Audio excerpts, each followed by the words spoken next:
Paul Cox വൈകാരികതയുടെ നേർത്ത നൂലിഴകൾ കൊണ്ട് നെയ്തെടുത്ത ദൃശ്യവിസ്മയങ്ങളാണ് Paul കോക്സിന്റെ ചലച്ചിത്രങ്ങൾ.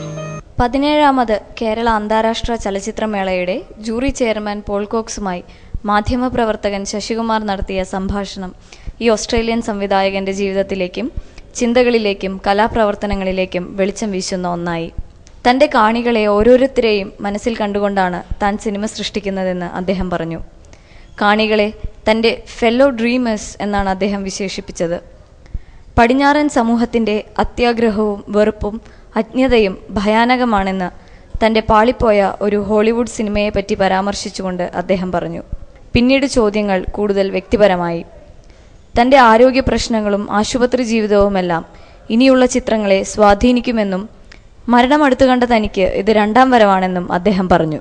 പോൾ കോക്സിൻ്റെ ഇന്നസെൻസ് എന്ന ചിത്രത്തോട് സാമ്യം പുലർത്തുന്ന ബ്ലസി ചിത്രമായ പ്രണയത്തെപ്പറ്റി ശശികുമാർ സൂചിപ്പിച്ചു. സർഗസൃഷ്ടികൾ പങ്കുവയ്ക്കപ്പെടേണ്ടതാണെന്നും കോപ്പിറൈറ്റ് നിയമങ്ങളിൽ വിശ്വസിക്കുന്നില്ലെന്നും പറഞ്ഞുകൊണ്ട് മറ്റ് സിനിമാ വ്യവസായികളിൽ നിന്നും അദ്ദേഹം വ്യത്യസ്തനായി. മാത്രമല്ല താനൊരു സോഷ്യലിസ്റ്റാണെന്ന് പ്രസ്താവിക്കുകയും ചെയ്തു. വിശ്വാസത്തെപ്പറ്റി ചോദ്യമുയർന്നപ്പോൾ തുടക്കകാലത്ത് ആജ്ഞേയവാദിയായിരുന്ന താൻ ഇപ്പോൾ ആത്മീയതയിൽ വിശ്വസിക്കുന്നു എന്ന് അദ്ദേഹം വെളിപ്പെടുത്തി. മാനുഷിക മൂല്യങ്ങളിൽ സംവിധായകനുള്ള വിശ്വാസം, അദ്ദേഹത്തിൻ്റെ അഹിംസാവാദം, മനുഷ്യൻ്റെ ദുരയെ പറ്റിയുള്ള ആകുലത എന്നിവയെല്ലാം വെളിപ്പെടുത്തുന്ന ഒന്നായിരുന്നു പോൾ കോക്സുമായുള്ള സംഭാഷണം. സിനിമാ ടിക്കറ്റ് ഓൺലൈവിന് പ്രത്യേകം അനുവദിച്ച സംഭാഷണത്തിൽ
പോൾ കോക്സ് വൈകാരികതയുടെ നേർത്ത നൂലിഴകൾ കൊണ്ട് നെയ്തെടുത്ത ദൃശ്യവിസ്മയങ്ങളാണ് പോൾ കോക്സിന്റെ ചലച്ചിത്രങ്ങൾ.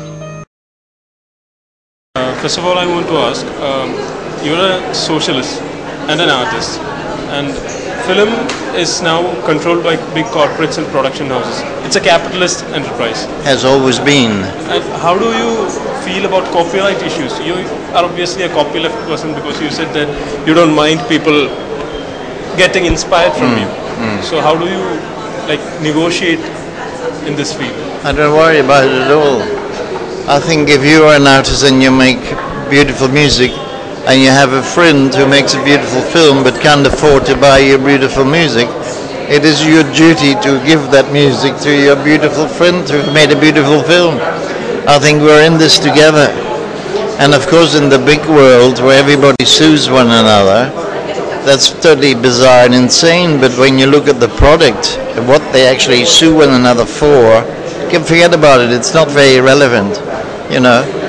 It is, if you find any street singer here, you just go into the street. We could do it right now if we had time. And you ask a street singer to sing you a song, it will move your heart more than any Frank Sinatra's or whatever you had in the past. We celebrate the wrong gods, believe me. There are many, many marvelous things. And part of socialism or part of communism is to actually respect and find the real creative souls on earth. As I said, there will be fantastic people. I found a man in a village in West Bengal who sang a song which I used in the film, and it's a more beautiful voice that has haunted me forever than any of the Western singers you have. This man will never be known. In fact, he's dead now, but never be known to the world. And as a socialist, I think it is your function to find these people.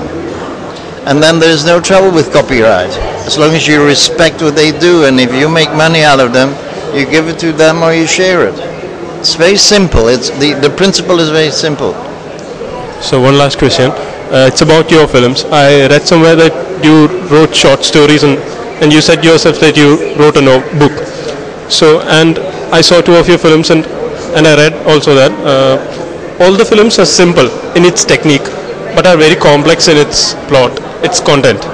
So, does your literary background influence your filmmaking? You're a storyteller, not a technical filmmaker.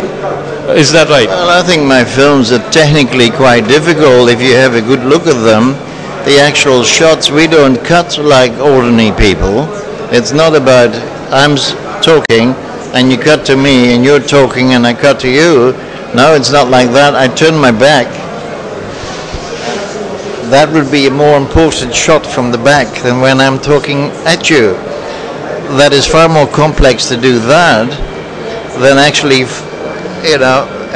making a special effect or to have somebody blowing up somebody's head or whatever. These are special effects you don't need, but the actual making, if you have a look at My First Wife, I think it's still running here once.